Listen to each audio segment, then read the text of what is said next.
Most people learning roux come from CFOP, which is why the tutorial draws on so many CFOP elements. But in this video, if you want to get more into roux and see more of its potential, then I'll show you some very specific roux tips. Number 1, using any pair. Not every scramble has a corner edge pair made, but often there will be one. And if you use a more fixed color scheme such as white on the bottom, then you cannot use a pair like this. So in order to use any pair on the cube, you have to be what's called X to Y color neutral. So being able to start with white or yellow as your bottom color will help you take advantage of any pair you see on the cube. So anytime you do find a pair, just take this color and one of these two, so either the yellow-blue edge, which is this one, or the yellow-red edge, which is this one, and then just pair it together with its center. So here it would be easier to pair with yellow-blue, and we could do it like this. And that makes our first square, and then we can just continue with this pair here. You could be completely color neutral, but it's not necessary to be able to take advantage of every pair. Number 2, making a full square at once. So in the roux tutorial, I kind of stuck to a method that's similar to CFOP that helps you get into roux but is not ultimately the best way to move forward. So what I did was, for example, put a cross edge here and then solve this and this. And so that would make a square, but instead often you can find a way to make a pair and find the edge and just put them all together at once. So once you find the 3 pieces needed for a square, you just need to pair the corner with either one of them. In this case, it's going to be harder to pair this one with this one, so we could actually just do F2 and that pairs this one. So at first, it's going to be very uncomfortable making pairs that include 2 whites on it, because that's not what you normally do for CFOP. But that is something you will have to get used to, so make sure you try and use it whenever you can. So there's no easy way around this, you just have to do a lot of practice and a lot of slow solves to get this down. Number 3, first block single piece inserts. So here I'm working on first block, I have a pair right here and I want to insert this edge over here to make my first square. Now if you know keyhole in CFOP, then that can really help here. For example, I can do any D move to get this corner out of the way and then insert this one with L'E to L and then go back. In roux you can do that and it's great, but sometimes there are even better ways you can do it. In this case it barely helps, but we don't have to do the first L' over here. We can just insert the edge and then go back. And now a similar case where the edge is oriented the other way. In CFOP, what you would do if you were doing keyhole is you'd have to do F moves to insert this. But in roux, you just move that away and you can just insert this one with one F move and then go back. Now a similar case, but these two are solved and the corner is not. I can move this one out and just insert the corner in here like this and then go back. And unlike CFOP, this actually works for corners where the white or yellow sticker is facing up. So in this case, I can move this one out and then this one, I'll move it all the way back here and then just do R2 and that inserts it. Number 4, using the M slice for second block. So here I have my first block on green with white bottom. I will pair up these 2 pieces now. And then generally how we use the M slice, in this case I'm going to use a wide move, which is equivalent to using the M slice as well. How we generally use it is, since the right color is blue, then we're going to try and get blue on the not top every time. So here, if blue is on top, then it's probably not how we want it. So it doesn't hurt to try and do this. And then since you've used the M slice, you will now reorient it so now blue can attach to the center. Now in this case, it's not necessarily what we want to do right away because we also want to use the M slice to move bottom edges to the top. So in this case, I can move this edge out, attach it, and then attach this to make the square. Now when you use the M slice, you want to be strategic about how you can immediately pair pieces up. Just like in CFOP, where when you take pieces out of slots, you want to pair them up. In this case, when you take pieces out of the M slice, if you can, you want to pair them up. So you take a look at your corner, and if white's not on the top, then look at what the top color is, and that's blue. So we notice for this edge that if we take it up using M', we get orange on top, which is not good. If we do M2, blue is on top, and it matches, so that's good. Now when we do M2, it pushes it to the back, so we're going to move this corner to the back as well, so they pair together. So that's going to be right here, and then push them together like that. And then all we have to do is insert it afterwards. Now here's a similar case, and this time we see that the corner is not oriented correctly. We have white on top. In this case, if it's a front slot, just hold it above the slot and do that. And then this will turn it into a white on the side.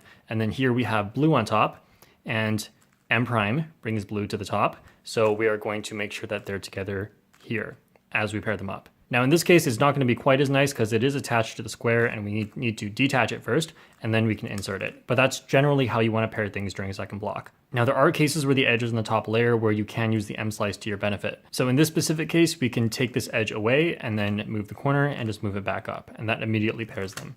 Or for this case, when it seems like you'll have to rotate if you're doing CFOP, you just have to do M' to push them together and then you can just insert. So this one falls into the general category of if you're really not sure what to do and this side color for the edge doesn't match your side color for the block, then you can just do an M move and that will immediately make it a rotationless CFOP case. Now just keep in mind you have to be careful because that's not always the best way to do it. And if you're not trying to be efficient with roux, then you shouldn't really be using roux. So when you're doing a slice just to reorient the edge, make sure you know that it's the best way to do it. Number 5, transitioning from EO to LR. Once you know how to do all of the edge orientation cases, then make sure you look at the left and right edges as you do it. So for example, for this EO case, 4 bad edges on top, I'm just gonna start doing it and watch the green and blue. So here's blue, here's green. And so for the last move, instead of doing M prime, I'm just going to have them both on top now. So I might as well do M as my last move. And so that makes one at the bottom and one at the top, which is generally better. So then here I can just put them opposite and just do LR normally. So put them both at the bottom and then get them to the top. Number 6, 2 special LR cases. So we're solving left and right, which are blue and green. And in this case, once you get them opposite of each other, if you notice that one of them is solved, then here what we're gonna do is push it through the top. So the first move is going to be M prime. And then here we're going to just do U2 as normal and then M prime to solve them. Now in this case, we have blue here and green here. And if you notice that this one is opposite of the two, then we're going to push it down to the bottom. That's like this.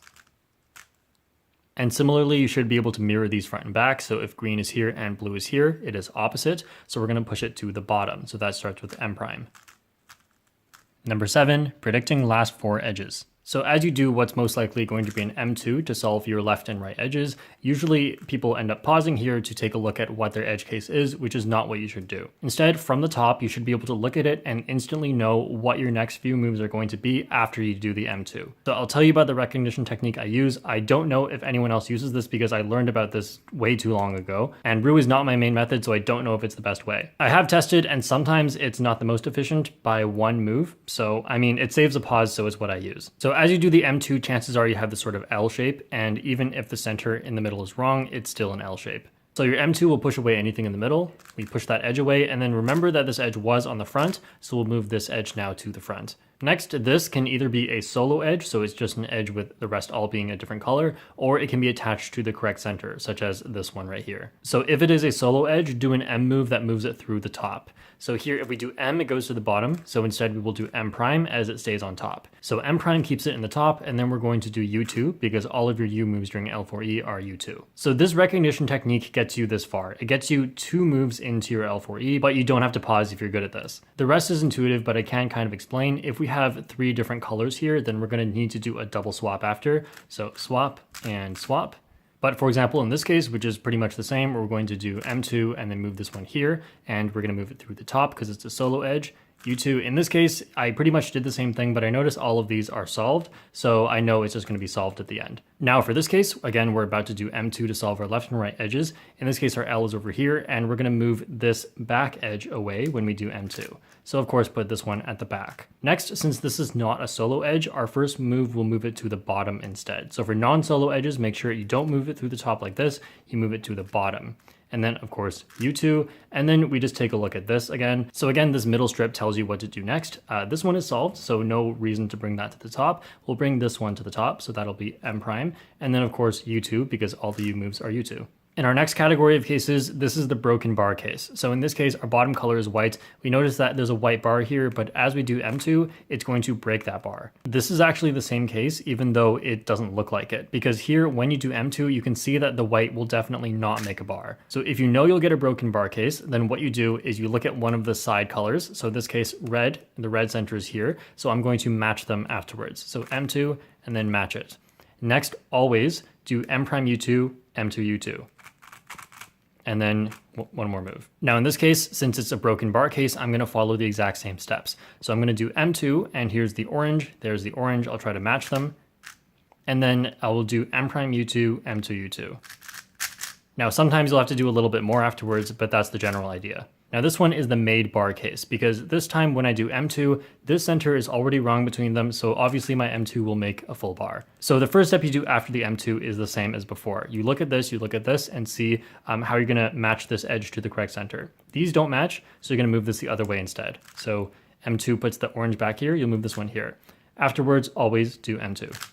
Now this is the same case because we have a full bar that won't get broken. So you're gonna do M2, and again, this and this, they match, so I'm gonna move that to the back. And then afterwards, always do M2. And maybe a little bit more afterwards. All right, thanks for watching, and if you liked learning roux from me, well, I'm sorry to say I'm not gonna have that many more roux tutorials as I use CFOP, but for more stuff on roux, check out some channels I have listed in the description. Thanks for watching, and I'll see you guys next time.